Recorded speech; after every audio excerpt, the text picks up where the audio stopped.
ഒരു ദിവസം അയാൾ തന്നോട് തന്നെ ചോദിച്ചു, ഈ പുഴയെക്കുറിച്ച് എന്തിനിങ്ങനെ വേവലാതിപ്പെടുന്നു? അറിയില്ല എന്നായിരുന്നു പൊടുന്നനവെയുള്ള ഉത്തരം. ഒരു കാര്യം അന്നേരവും തീർച്ചയുണ്ട്, ഈ പുഴ എന്നെ വല്ലാതെ വേവലാതിപ്പെടുത്തിക്കൊണ്ടേയിരിക്കുന്നു. പുഴയിലെ പൂഴിമണൽ കാണുമ്പോഴത്തെ കൊതി, അതിലെ തന്റെ തന്നെ കാൽപ്പാടുകൾ,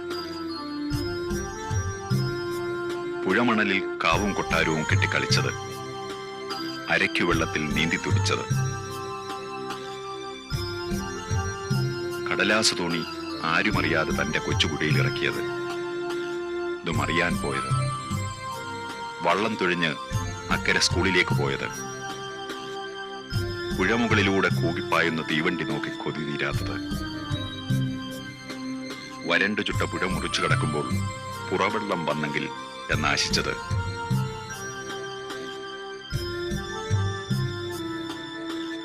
മഴ കൊള്ളുന്ന പുഴ,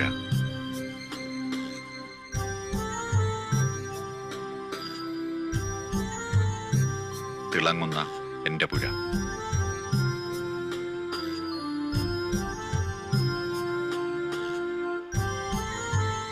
അമ്പലപ്പടവുകളിൽ നിന്ന് നിറഞ്ഞ പുഴയിലേക്ക് ചാടി നീന്തി മറിയുവാൻ കുതിച്ചത്, ഒഴുക്കിനൊപ്പം ഊളിയിടാൻ ദാഹിച്ചത്,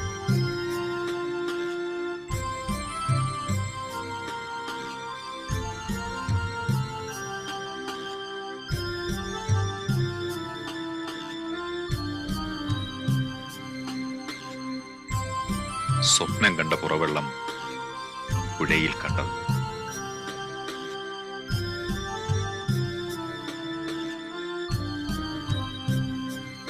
മുത്തശ്ശൻ മരിച്ചപ്പോൾ പുഴക്കരയിൽ കത്തിച്ചു വെണ്ണീറാക്കിയത്, മുത്തശ്ശൻ പുഴയിലേക്ക് മടങ്ങിപ്പോയതായി അമ്മ പറഞ്ഞത്.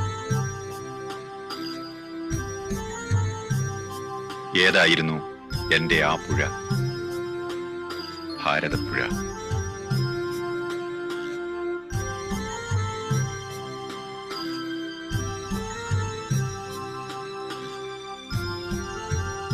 പുഴയിലിറങ്ങി അകലങ്ങളിലേക്ക് ആരെയോ പ്രതീക്ഷിച്ച് അങ്ങനെ നിൽക്കുമ്പോഴത്തെ രസം. ഈ പുഴ മാത്രമേ പുഴയായി തന്റെ ഉച്ഛ്വാസ നിശ്വാസങ്ങൾ ഉണ്ടായിരുന്നുള്ളൂ എന്ന് ശാഠ്യം പിടിച്ചുറപ്പിച്ചപ്പോഴാണ് യാത്രകൾ ജീവിതത്തിന്റെ ഭാഗമായത്. അങ്ങനെ പുതിയ പുഴകൾ കണ്ടു, അനുഭവിച്ചു. പുഴ വിശാലമാകുന്നതുപോലെ മനസ്സും. കേരളത്തിന്റെ കിഴക്കൻ അതിർത്തിയായ പർവ്വതനിരകൾ 44 നദികളുടെ ഗർഭഗൃഹമെന്ന് തിരിച്ചറിഞ്ഞു. പടിഞ്ഞാറോട്ടൊഴുകി അറബിക്കടലിൽ പതിക്കുന്ന 41 നദികൾ, ചെങ്കുത്തായി ധൃതിയിൽ പാഞ്ഞൊഴുകുന്ന നമ്മുടെ പുഴകൾ, അന്യസംസ്ഥാനങ്ങളിലേക്ക് ദൂതുപോകുന്ന കബനി, ഭവാനി, പാമ്പാർ, ഒരു നാട പോലെ വീതി കുറഞ്ഞു കിടക്കുന്ന മലയാളികളുടെ ഈ മാതൃഭൂമിയിലൂടെ ഒഴുകിപ്പോകുന്ന 41 നദികളിൽ 150 കിലോമീറ്ററിലേറെ നീളക്കൂടുതലുള്ളവ വെറും 4 എണ്ണം മാത്രം. പെരിയാർ, ഭാരതപ്പുഴ, പമ്പ, ചാലിയാർ. കിഴക്കൻ ഗിരിശൃംഗങ്ങളിൽ നിന്ന് ആരംഭിച്ച് ചരിത്ര തേരു തെളിച്ച് പുറം നാട്ടിലേക്ക് ഒഴുകുന്ന 3 എണ്ണം പുത്തൻ രാഷ്ട്രീയ വിവാദങ്ങൾക്ക് കാരണമായപ്പോഴും അവ കരിങ്കൽ പാറക്കഷ്ണങ്ങളെ ചിന്തയേറിട്ടു മിനുക്കി, കക്ഷിയോ പക്ഷമോ ചേരാതെ ഒഴുകി ചരിത്രധർമ്മം നിറവേറ്റി. ഒഴുക്കിന്റെ ഉള്ളറകളിൽ പതിയിരിക്കുന്ന ഊർജ്ജലഭ്യതയുടെ കണക്കുകൾ ഉത്തരമായി പരീക്ഷകൾക്ക് എഴുതിയത് ഓർത്തു. ലോകത്തിന്റെ മറ്റു കോണുകളിൽ എന്ന പോലെ ഇവിടെയും ജനം കുടിവെള്ളത്തിനും ഭക്ഷണത്തിനും വേണ്ടി നദിക്കരയിൽ തമ്പടിച്ചു. ജീവിതം പൂക്കുകയും തളിർക്കുകയും ചെയ്ത് പുഴക്കരകൾ മനുഷ്യന്റെ മണം പിടിച്ച് സജീവമായി. ജീവിതത്തിന് അർത്ഥമുണ്ടായതും ഉണ്ടാക്കിയതും ഒക്കെ നദികളാണ്. പുഴ എല്ലാവരെയും ഉൾക്കൊണ്ട് ഉമ്മ വെച്ച് തട്ടിത്തലോടി ഒഴുകിക്കൊണ്ടേയിരിക്കുന്നു.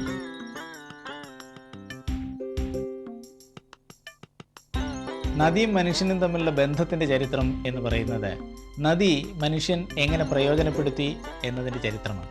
വിവിധ രീതിയിലാണ് മനുഷ്യൻ നദിയെ പ്രയോജനപ്പെടുത്തിക്കൊണ്ടിരുന്നത്. ആദിമ സംസ്കൃതിയിൽ അത് ജീവനധാര എന്ന രീതിയിലാണെങ്കിൽ പിന്നീടത് നമ്മുടെ കാലമായപ്പോഴേക്കും വെറും ഒരഴുക്കുചാൽ എന്ന രീതിയിലായി മാറി.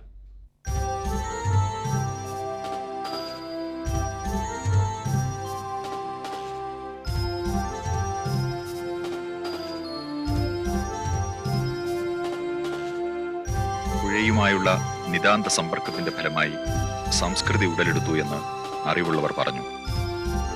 പിൻതലമുറകൾ അത് ഏറ്റുപാടി. ആരാണിതൊക്കെ തന്നെ പഠിപ്പിച്ചത്? ജീവിത ബദ്ധപ്പാടിൽ അലഞ്ഞപ്പോൾ അയാളുടേതല്ലാത്ത പുഴകൾ കണ്ടു. അവിടെയെല്ലാം ജനങ്ങൾ പുഴയെ ആശ്രയിക്കുന്നത് അയാൾ കണ്ടു. കുടിവെള്ളത്തിന്, കുളിക്ക്, യാത്ര ചെയ്യാൻ, പിതൃതർപ്പണത്തിന്, ഉല്ലാസത്തിന്, കൃഷിക്ക് ഒക്കെ ജീവിതചക്രത്തിന്റെ ഒരു സന്ധി എല്ലാവർക്കും പുഴയായി മാറുന്ന മായാജാലം അയാൾ അടുത്തറിഞ്ഞു. മനുഷ്യജീവിതവുമായി പുഴകൾ അത്രമാത്രം ബന്ധപ്പെട്ടു. തന്നെപ്പോലെ മറ്റുള്ളവരും പുഴയോട് കിന്നാരം പറഞ്ഞും വഴക്കടിച്ചും ജീവിക്കുന്ന കഥ ഒരു തിരിച്ചറിവായി ബോധ്യപ്പെട്ട കാര്യം ഓർക്കുന്നത് തന്നെ എന്ത് രസം. പുഴക്കരയിൽ ജലപ്രവാഹത്തിന്റെ ഏറ്റിറക്കത്തിൽ അവനും കയറിയിറങ്ങി.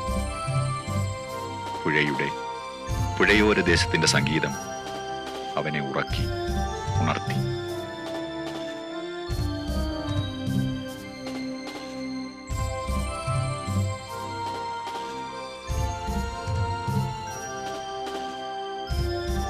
പണ്ട് മണൽപ്പുറത്തിരുന്ന് ജ്യോതിർഗോളങ്ങളെ നോക്കി മനസ്സിന്റെ ഇടനാഴികളിൽ ചിലർ കൂട്ടിയും കുറച്ചും സമയത്തിന് അർത്ഥമുണ്ടാക്കി. മറ്റു ചിലർ അംഗം വെട്ടി മണൽപ്പരപ്പിൽ രക്തക്കറകളുണ്ടാക്കി. ഇന്നത്തെ പുഴയല്ല നാളത്തേത് എന്ന തത്വം ഇങ്ങനെയാകാം രൂപം കൊണ്ടത്. മാറുന്ന പുഴ, മാറാത്ത കടവ്, ആറ്റുകുറുക്കിയ നിർവചനങ്ങളിൽ ലീനമായ അർത്ഥതലങ്ങൾ. മനുഷ്യൻ ഭക്ഷണം തേടി വയറു നിറച്ചപ്പോൾ ശരീരവും ശരീരഭാഗങ്ങളും വികസിച്ചു വളർന്നു. പുഴക്കര പ്രളയം മുക്കിയപ്പോൾ ജീവിതവാഞ്ചയുമായി അവൻ ഉള്ളിലേക്കോടി. പുഴക്കര ശാന്തമായപ്പോൾ വീണ്ടും കരയിലേക്കും. നെൽപ്പാടങ്ങൾ വിസ്തൃതമായപ്പോൾ പുഴയുടെ സംഗീതം കേട്ട് അവൻ ഉറങ്ങി. തേക്കുപാട്ടും കൊയ്ത്തുപാട്ടും പുതിയ സംവേദനക്ഷമതയ്ക്ക് കാതുകൾ മെരുക്കിയെടുത്തു.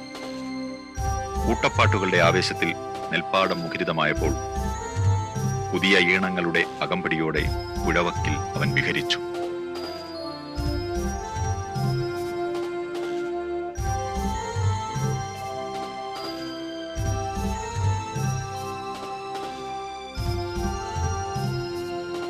ഇത് പൊന്നാനി കടപ്പുറം.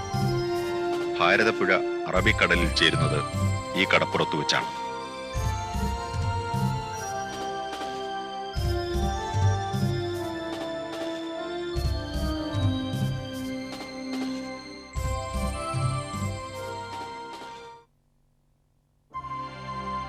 നദീതീരങ്ങളിൽ പടുകൂറ്റൻ കുഴലുകൾ കണ്ടപ്പോൾ വ്യവസായവൽക്കരണമെന്നോർത്ത് സന്തോഷിച്ചു. ഇത് പുരോഗതിയിലേക്കുള്ള പ്രയാണമാണെന്ന് ആശ്വസിച്ചു.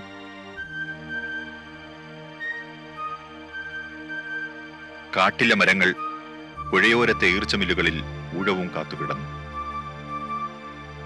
ഇതൊക്കെ പുഴയുടെ വിശുദ്ധിക്ക് കളങ്കം തീർത്ത ശാപമെന്ന് തിരിച്ചറിയാൻ കാലമേറെയെടുത്തു.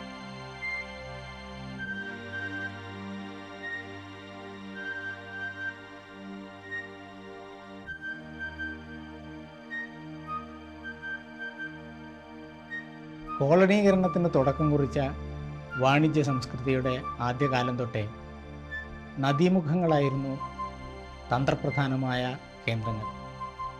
നദീമുഖങ്ങൾ, കടത്തുകൾ, തുറമുഖങ്ങൾ ഒക്കെയാണല്ലോ അവർ പിടിച്ചടക്കിയതും അവിടെ കോട്ടകളും പാണ്ഡികശാലകളും കെട്ടിയതും. നദീമുഖങ്ങളിൽ നഗരങ്ങൾ വികസിക്കുകയും അവിടെ വാണിജ്യ കേന്ദ്രങ്ങൾ വിപുലമായി തീരുകയും ഒക്കെ ചെയ്തതിൻ്റെ ചരിത്രം നമുക്കറിയാം. എല്ലാ പുണ്യസ്ഥാനങ്ങളുണ്ടായതും നദീതടങ്ങളിൽ തന്നെയാണ്. ആലുവായിൽ രണ്ടായി പിരിയുന്ന പെരിയാർ ഒഴുകി ഒഴുകി മുനമ്പത്ത് അറബിക്കടലുമായി ചേർന്ന് ഒരു വലിയ ജലപ്പരപ്പായിത്തീരുന്നു.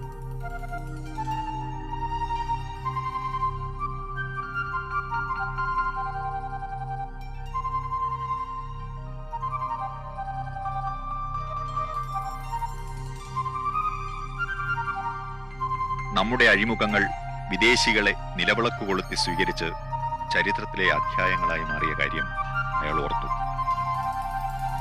ഇവിടം സാംസ്കാരിക കൈമാറ്റത്തിന്റെ ഉമ്മറപ്പടികളായ കാര്യം ഓർത്തോർത്ത് ജലപ്പരപ്പുകൾ പുഞ്ചിരിച്ചു. തിരയും തീരവും ഉരുമുന്ന ഇത്തരം സന്ധികളിലാണത്രേ പണ്ട് ജീവന്റെ തുടിപ്പുകൾ ഉടലെടുത്തത്.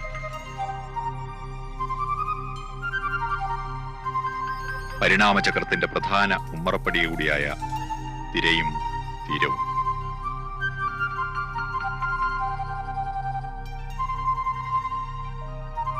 കൂവിപ്പായുന്ന തീവണ്ടി, നിറഞ്ഞു നിൽക്കുന്ന കൊമ്പനാന, ഇളകിമറിയുന്ന കടപ്പുറം, പ്രായത്തിന്റെ ഏറ്റിറക്ക പോറലുകളേൽക്കാത്ത മോഹങ്ങൾ.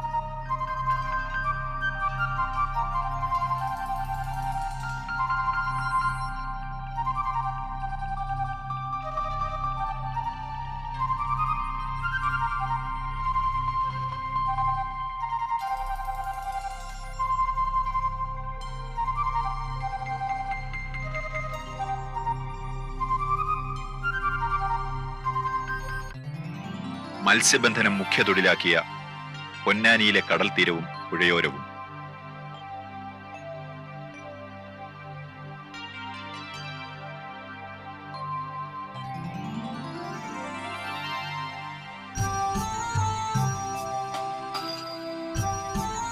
ഈ പുഴയോരം സജീവ കച്ചവട കേന്ദ്രങ്ങളായി മാറുന്നു.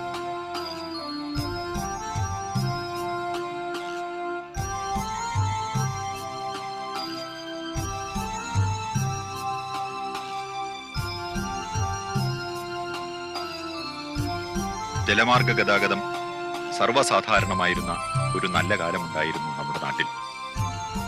ഇന്നത്തെ രൂക്ഷമായ ഇന്ധന ദൗർലഭ്യ പ്രശ്നങ്ങളെക്കുറിച്ച് ഓർക്കുമ്പോഴാണ് നമ്മുടെ ഈ പ്രകൃതി സൗകര്യങ്ങളെക്കുറിച്ച് യഥാർത്ഥ നഷ്ടബോധം മനസ്സിൽ വളരുന്നത്.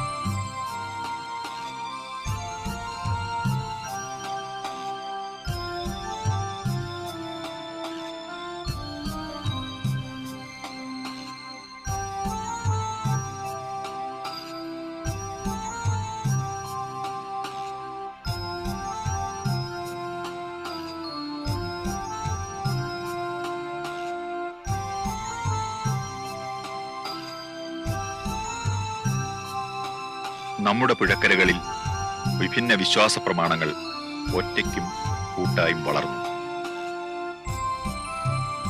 ആശ്വാസത്തിന്റെ അത്താണികളായി ആരാധനാലയങ്ങളെ അവർ കാത്തുസൂക്ഷിച്ചു.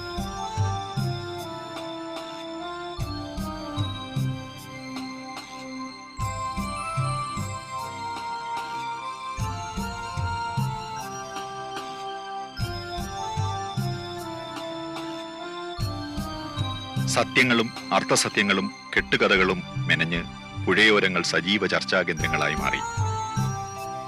തലമുറകൾ അതേറ്റു പറഞ്ഞപ്പോൾ കഥകൾ പുതിയ ചിറകുകൾ വെച്ച് പറന്നുയർന്നു. വിശ്വാസ പ്രമാണങ്ങൾ ശുഷ്കചിന്തകളുടെ തടവറകളിൽ കുടുങ്ങിപ്പോകാതിരിക്കുവാൻ ആഘോഷങ്ങൾ സംഘടിപ്പിച്ചു.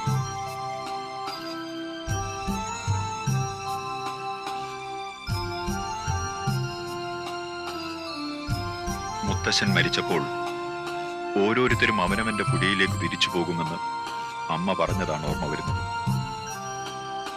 അമ്മയുടെ അന്നത്തെ ആശ്വാസവചനത്തിന് അയാൾ പുതിയ നിർവചന ഭേദം കണ്ടെത്തി.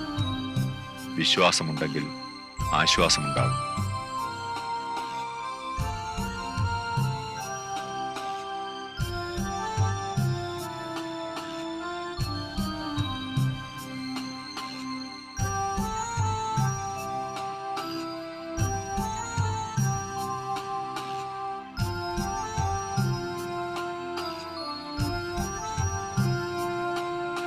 പ്രസിദ്ധമായ ആലുവ ശിവരാത്രിയുടെ രംഗഭൂമിയാണിത്.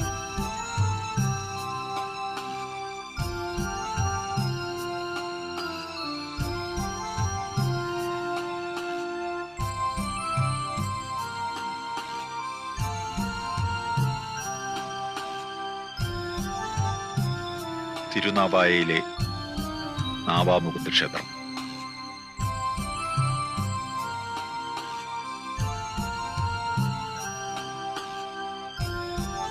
ലക്കിടിക്ക് സമീപമുള്ള കുഞ്ചൻ സ്മാരകം.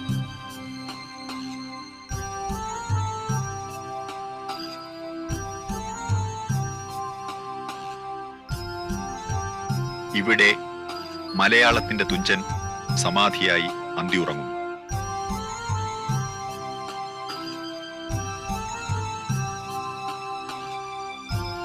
നദീതീരങ്ങളിൽ പുഴയുടെ ഉത്സാഹത്തിൽ, കുസൃതിയിൽ, വാശിയിലൊക്കെ പങ്കുപറ്റി ജീവിതം സാർത്ഥകമാക്കിയ, ധന്യമാക്കിയ അക്ഷരസ്നേഹികളുടെ പട്ടിക തയ്യാറാക്കുവാൻ ശ്രമിച്ചു.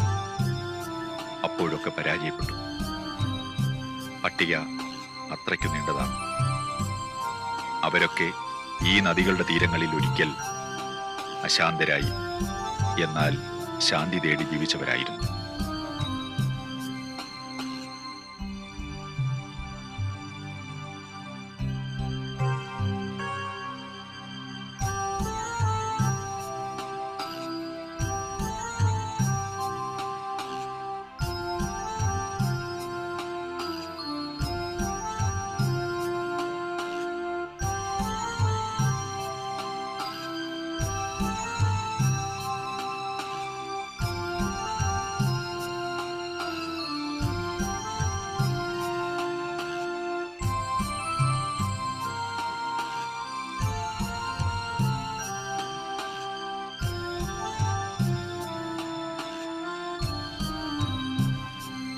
ഇത് പമ്പാ നദി.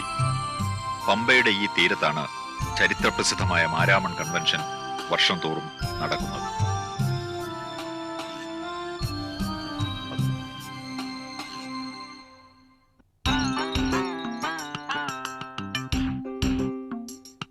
നദീതീരങ്ങളിൽ നഗരങ്ങൾ വളരെ വേഗം വികസിച്ചുകൊണ്ടിരിക്കുന്നു.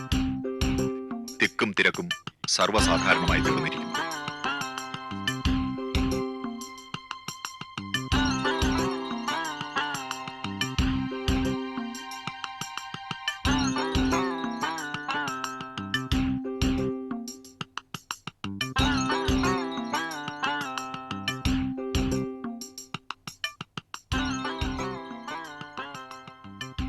കഴിഞ്ഞ 50 വർഷമായി ഇവിടുത്തെ ജനജീവിതത്തോടൊപ്പം ഒഴുകിയ എന്റെ നദികളുടെ കണ്ടറിഞ്ഞ, കേട്ടറിഞ്ഞ കഥയുടെ ആകത്തുക എന്താണ്? രണാങ്കണത്തിൽ കൂടുതൽ വികൃതമായത് ഈ പുഴകളുടെ മുഖമാണ്, തീർച്ച.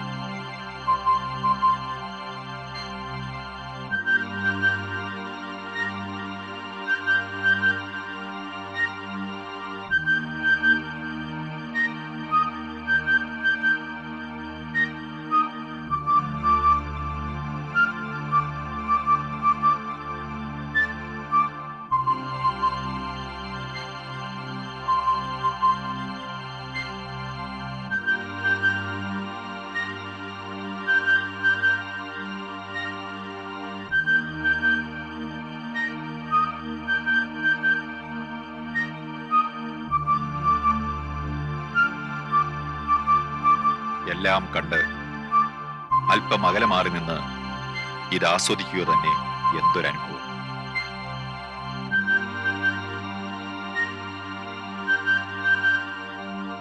കാർഷിക സംസ്കൃതിയിൽ നദികൾ സമ്പർക്ക പാതകളായിരുന്നു വാസ്തവത്തിൽ.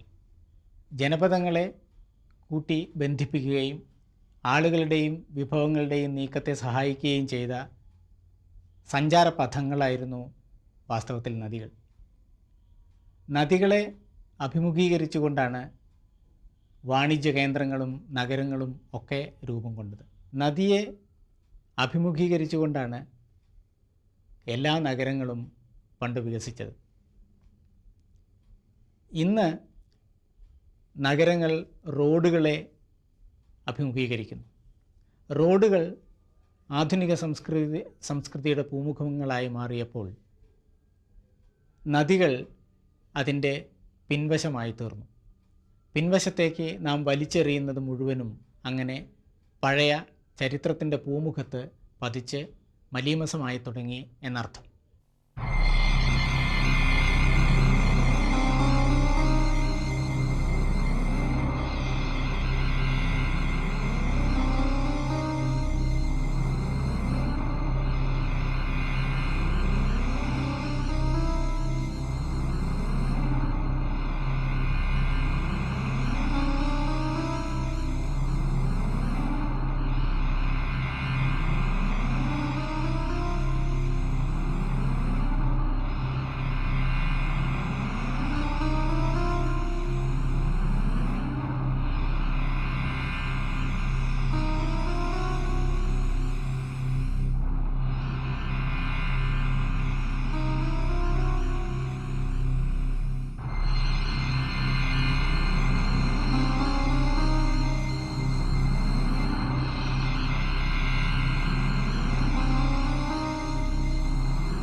വാക്കുകൾ അറച്ചു നിൽക്കുന്ന ഇത്തരം അപൂർവ മുഹൂർത്തങ്ങൾ എന്നെ വല്ലാതെ നുള്ളി നോവിപ്പിക്കുന്നു.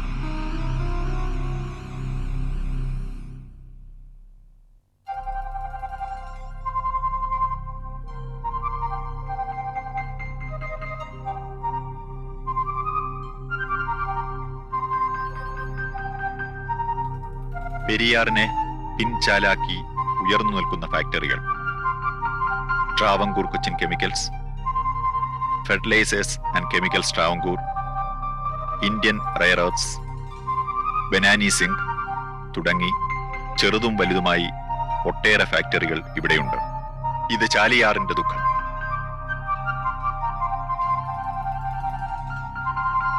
വെള്ളൂരിലെ ന്യൂസ് പ്രിന്റ് ഫാക്ടറി,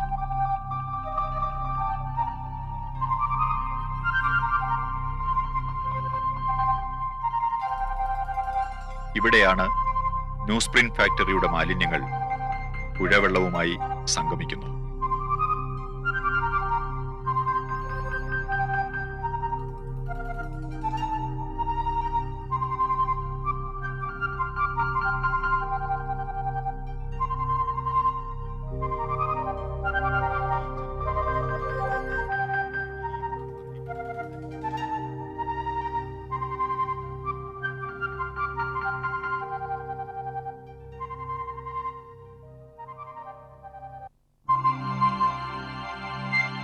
പുഴയോര നഗരങ്ങളിലെ കാഴ്ച. ഇവിടെയും പ്രതിക്കൂട്ടിൽ ജനജീവിതത്തിന്റെ രക്തധമനികളായ നമ്മുടെ നദികൾ തന്നെയെന്ന ദുഃഖസത്യം ഉയർത്തുന്ന ചോദ്യങ്ങൾക്ക് ഉത്തരം വിദൂരതയിലാണോ? അറിയില്ല എന്ന് മാത്രം അറിയാം. എന്റെ മനസ്സിനെ താലോലിക്കുന്ന പുഴ ഇതല്ല എന്നേ പ്രതികരിക്കാൻ പറ്റും. നദികളെല്ലാം മരിക്കും. പ്രകൃതി സഹജമായ കാരണങ്ങളാൽ നദികൾ ഓരോന്നും കാലക്രമേണ നശിക്കും. വേദകാലത്ത് തന്നെ നശിച്ച ഒരു നദിയുടെ കഥ നമുക്കറിയാം. സരസ്വതി അന്തർവാഹിനിയായി പോയ ഒരു നദിയാണല്ലോ. നദികൾ നശിക്കുമ്പോഴാണ് സരസ്സുകളായി മാറുന്നത് എന്ന് പറയും. സരസ്വതി എന്ന പേര് തന്നെ സൂചിപ്പിക്കുന്നത് അതാണ്. പക്ഷേ ഇന്നെന്താണ് സംഭവിക്കുന്നത്? നദികൾ വളരെ വേഗം നശിക്കുകയാണ്. നമ്മുടെ ഇടപെടലുകൾ കൊണ്ട് നദികൾ വളരെ വേഗം മരിക്കുന്നു. വാസ്തവത്തിൽ നാം കൊല്ലുകയാണ് നദികളെ.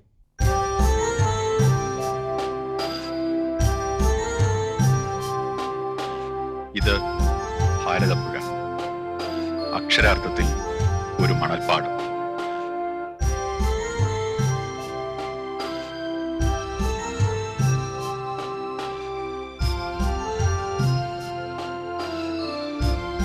പുഴയിലൂടെ വാഹനം ഓടിപ്പോകുമ്പോൾ കടത്തുവള്ളങ്ങൾ മനസ്സിലിരുന്ന് അരിപ്രാവുകളെ പോലെ ഒഴുകുന്നു, അമ്പരപ്പെടുത്തുന്നു.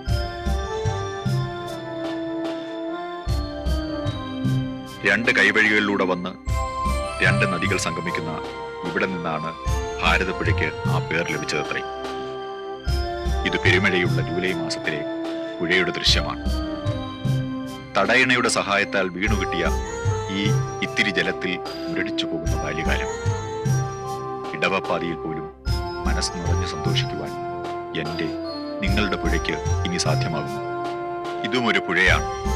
അതും തുള്ളിമുറിയാതെ പെയ്തു തിമർക്കുന്ന കാലവർഷത്തിലെ പുഴ.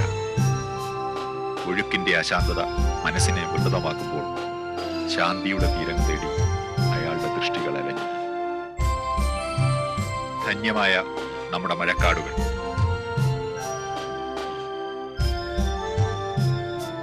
മനുഷ്യൻ ചെന്നെത്തേണ്ട ഇടമല്ലിത്. എന്നിട്ടും കാട്ടിനുള്ളിൽ സജീവമാകുന്ന ഗ്രാമം.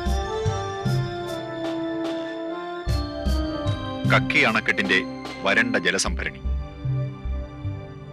അകലെയുള്ള കാട് നശിക്കുമ്പോൾ ജീവനധാരയായ പുഴകൾ പുതിയ നിർവചനങ്ങൾ തേടി അലയുവാൻ നിർബന്ധിതരാകും.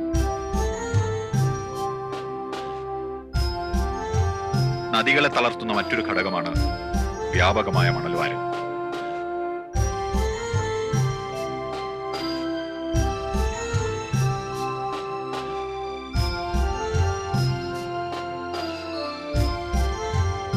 ഇതോടെ പുഴ ചളിക്കുണ്ടുകളായി മാറും, നീർച്ചാലുകളായി ചുരുങ്ങും. ചുറ്റുപാടുമുള്ള ജലാശയങ്ങൾ വറ്റിവരളുവാൻ തുടങ്ങും. അവശേഷിക്കുന്ന ജലം വളരെ വേഗം മലീമസമായിത്തീരുന്നു. പുഴക്കരയുടെ ജൈവ വൈവിധ്യം ഇതോടെ താറുമാറായിപ്പോകും. ജീവിതത്തിന്റെ താളക്രമം തെറ്റിച്ച് ഒരു ജനതയെ ഒന്നടങ്കം നാശക്കോട്ടയിൽ എത്തിക്കുവാൻ കാത്തുകെട്ടിക്കിടക്കുന്ന ലോറികളുടെ ഈ നീണ്ട നിരയാണ് ഒഴുക്കിന്റെ അശാന്തതയ്ക്കുള്ള മറ്റൊരു ഹേതു. പുഴയുടെ മരണം പോലെ നമ്മുടെ നെൽപ്പാടങ്ങൾ കെട്ടിടപ്പാടങ്ങളായി മരണമണിമുഴക്കുന്നു.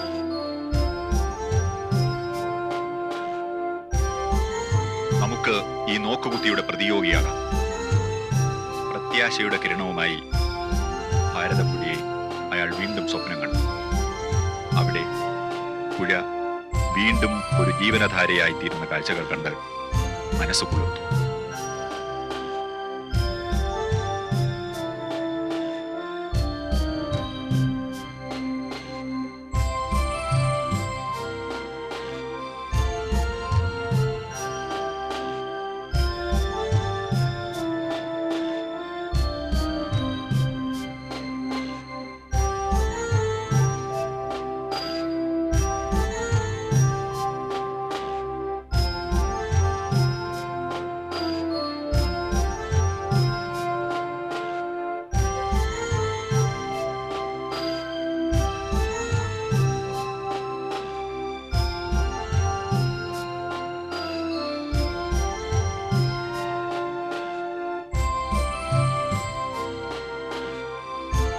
തന്റേതു മാത്രമായ പുഴ എന്ന് മനസ്സു മന്ത്രിച്ചപ്പോൾ തന്റേതു കൂടിയായ പുഴ എന്ന് അന്ധകരണം തിരുത്തി.